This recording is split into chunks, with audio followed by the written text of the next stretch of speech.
Hello guys, magandang gabi sa inyong lahat and welcome back dito sa panibago nating video dito sa ating channel. So guys, nitong mga nakaraang mga araw, kakalungkot magbalita pero this is the reality ng pag-aalaga ng mga RTL chicken. No? So, mula nung nag-alaga tayo, may anticipation tayo ng mortality ng ating mga aalagang manok, which is kasama sa ating budget planning yan, kasama sa ating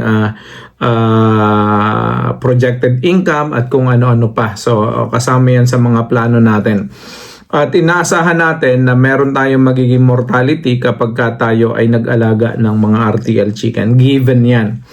Kaya lang syempre, nitong mga nakaraang mga araw, meron akong mga mortality na sobrang dami, no? So hindi naman sobrang dami na halos na wipe out na lahat yung ating mga manok. Pero hindi ko ini-expect na ganun yung kabilis yung mamamatay sa loob ng ilang araw lang. Meron tayo na 10 mortality, no? So buhat ng bumagyo, mga ilang araw during the wind and the rains, no, meron akong 4 na namatay agad. So nung 29 may naitala kami na 4 na mortality nung 29, and since then meron kaming 6 na namatay. Ngayon ay October 2 pa lang, meron kaming namatay. So papakita ko sa inyo yung mga namatay natin manok, ipa-flash natin dyan sa screen. At meron akong isa na manok na namatay, at ito nakakapagtaka to, hindi ko alam kung na-experience nyo na rin to. May namatay pero sobrang dami ng itlog sa loob ng tiyan nung binuksan namin. So meron dito, nung binilang yung itlog, halos malalaki na sila. Sobrang dami. Hindi ako nakakita ng ganito karami na mga itlog sa loob ng manok. Kahit yung nag-aalaga pa kami ng native, hindi ako nakakita ng ganito karami. At makikita ninyo na ipa-flash ko yung video sa screen na ganito karami yung mga itlog na nakuha namin sa loob ng mismong manok namin. Kaya pala sobrang bigat nung manok at sobrang laki, no, dahil meron pala sa tiyan niya na mga nasa 34 pieces na itlog. Sana kung maliliit lang yun, maintindihan ko na ganun talaga ang nature ng pangingitlog ng mga manok. May mga maliliit, tapos may malaki, may malalaki, at yun ay nakahilera sa bahay itlog ng manok. At syempre araw-araw, everyday lumalaki yon, at pagka nag-reach niya na yung maturity niya, saka yung ilalabas. Pero this time, halos pare-parehas yung lalaki ng mga itlog, at imposible na yun ay makakalabas sabay-sabay nang hindi mamamatay yung manok natin. Kaya siguro, hindi na kinaya ng manok natin na magkaroon ng ganyan. So, ang sinasabi ko dito is, mula nung tagbagyo, a week ago, meron tayong mortality. Tapos ngayon, October 2, nag-reach na tayo ng 10 na mortality. So isa sa mga dapat ninyong tingnan pag mag-aalaga kayo ng mga manok, at saka dapat handa kayo, is dapat may allowable kayo na 10% ng manok ninyo is mamamatay, no? O magkakaroon kayo ng mortality. At the moment, hindi pa namin naman nare-reach yung 10%, pero the rate na namamatay yung aming mga manok, parang sa tingin ko ay lalampas tayo ng 10%. So ito yung sinasabi ko sa mga kapwa ko backyard RTL racers, na this is one of the reality na dapat nating i-account, no? Isama natin sa computation natin yung ating magiging losses, no, dito sa ating mga RTL na mamamatay if yung mga manok natin na nangingitlog at matitira is mangingitlog ng tama lang at profitable pa rin, continue lang. Pero kung hindi, kailangan ninyong i-account yung losses at the same time para makita natin kung tutubo at kikita ba tayo dito, no? So yun yung isa sa mga dapat nating tingnan, no? So bakit nga ba nagkakaroon ng prolapse? Yun ang kalimitang tinatanong sa atin. Syempre, maraming mga factors to.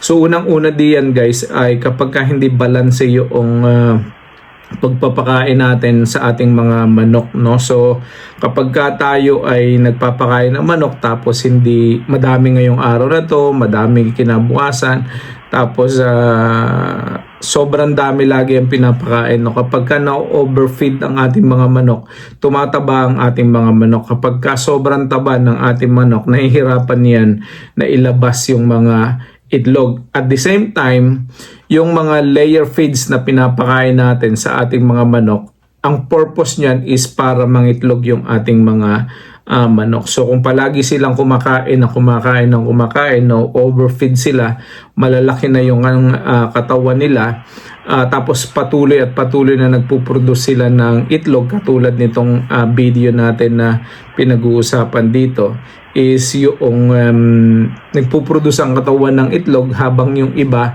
na itlog hindi pa lumalabas. So dumadami na agad yung itlog sa loob ng katawan, hindi pa naman lumalabas yung iba. At lumalaki din sila dahil ang purpose ng ating feeds ay magpaitlog ng ating mga manok. Nagsasabay-sabay sila. Ito yung naging case natin dito. So isa din sa mga reason kung bakit nagkakaroon ng prolapse is yung hindi din balanse o tamang lighting program. Isa yan sa mga palagi kong sinasabi sa mga videos natin. Kailangan balanse yung inyong pakain, balanse yung mga nutrition ninyo, at saka balanse yung inyong mga pailaw. At syempre yung mga vitamins and supplements na binibigay natin, egg 1000, egg boosters, egg enhancers, itong lahat ng to nakakatulong para makapag-produce ang ating mga manok ng itlog. So ngayon kung hindi balanse yan at palagi nating binibigyan ng maraming pagkain, tapos sagana at ang supply natin sa egg 1000, sa egg boosters, tapos hindi din balanse ang pailaw, minsan 4-5 oras tayo nagpapailaw, which is hindi tama, no? Nagkakaroon ng mga balanse, ng mga hindi balanseng pangingitlog yung ating mga manok. Ang resulta, lalo na kapag lumalaki ng malalaki yung mga itlog ng ating mga manok sa loob ng tiyan, ay doon nagkakaproblema. Hindi makalabas ang itlog katulad ng picture na to. At the same time ay minsan yung mga manok natin ay nababasagan ng itlog sa kanilang sa loob ng tiyan. Isa pa sa cause ng prolapse is yung stress, no? Kapag ang manok natin ay na-stress, nagiging cause din yan ng prolapse, no? So ang walang prevention, no? Walang prevention. May magkaka-prolapse at magkaka-prolapse sa ating mga manok. Pagka nagka-prolapse na yung ating mga manok, mahirap na yung gamutin, lalong-lalo na kapag lumabas yung mga bituka. Mahirap i-push, tapos pag pinush mo, may mga gumagawa na inihiwalay, hindi binibigyan ng pagkain, tinatakloban yung kulungan para hindi masyado masinaga ng araw, para hindi ma-stimulate yung kanilang pituitary gland. Pero bibihira yung nagsusurvive na mga manok para makabalik sa normal na pangingitlog ulit. Merong mga kaso na nagagamot, gumagaling, pero hindi yun yung grabe na prolapse na lumabas na yung mga bituka, no? So yan yung isa sa mga problema ng pag-aalaga ng RTL chicken. At pag dumami yung iyong mga mortality dahil ng prolapse, syempre malaking kalugihan yan sa ating mga small time backyard RTL racers, no? So lalong-lalo na kung nagsisimula ka lang, tapos ang iyong manok 100 lang, ang manok mo ay 200 lang, 500, yung mawalan ka ng 10% ng iyong population ng iyong mga manok is malaking bagay na yon. Malaking lugi na. Imagine mo na yung iyong manok ay yung isa ay mangingitlog ng 320 sa isang taon, i-times mo sa 2 taon, yun ay 640. I-times mo yun sa 7 pesos, yun ang mawawala sa iyong pera sa loob ng isang cycle, ng isang taon, ng 2 taon. No? So, plus yung ibinili mo pa ng manok, plus yung ibinili mo ng mga gamot at pakain. No? So, yung mga yun ang mga magiging losses mo. Kung meron kang 10 sa loob sa 100 mo, 10 times 320, meron ka ng 3,200, times mo na yan sa 2 taon. So basically magkakaroon ka ng 20 months, magkakaroon ka ng 6,400 na itlog, na kung itatimes mo yun sa 7 pesos, napakalaking halaga din. So, yan yung magiging lugi mo sa loob ng isang cycle. So guys, ang may papayo ko lang kung kayo ay katulad ko na nag-aalaga ng RTL chicken at nagkakaroon ng problemang ganito na prolapse is para mabawi ninyo, kasi hindi natin masyado pipredict kung magkaka-prolapse o hindi ang ating mga manok. Basta tama ang inyong pag-aalaga, tama ang pagkain, tama at balanse ang iyong pailaw, lahat ng mga nutrition na binibigay ninyo ay balanse, we should have no problem. Pero kapag hindi balanse ay at saka meron syempre ang calamity na katulad niyan,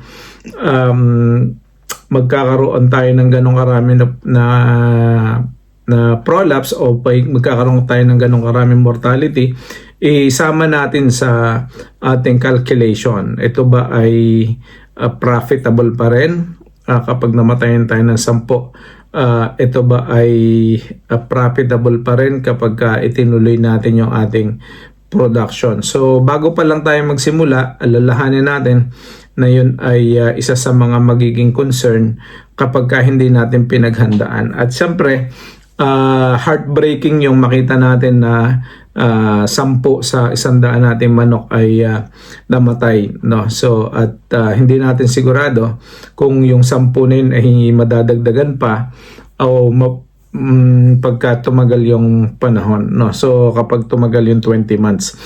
So anyway, yun yung isa sa mga gusto ko lang ikwento sa inyo, ibahagi. I-account natin ang ating prolapse at saka yung mga mortality natin, para na sa ganon sigurado tayo na alam natin kung magkano kikitain, magkano tutubuin, at magkano yung ating i-adjust na presyo dun sa ating budget planning, no? So yun lang guys, maraming salamat, God bless, at sana may natutunan kayo sa video na to. Bye bye.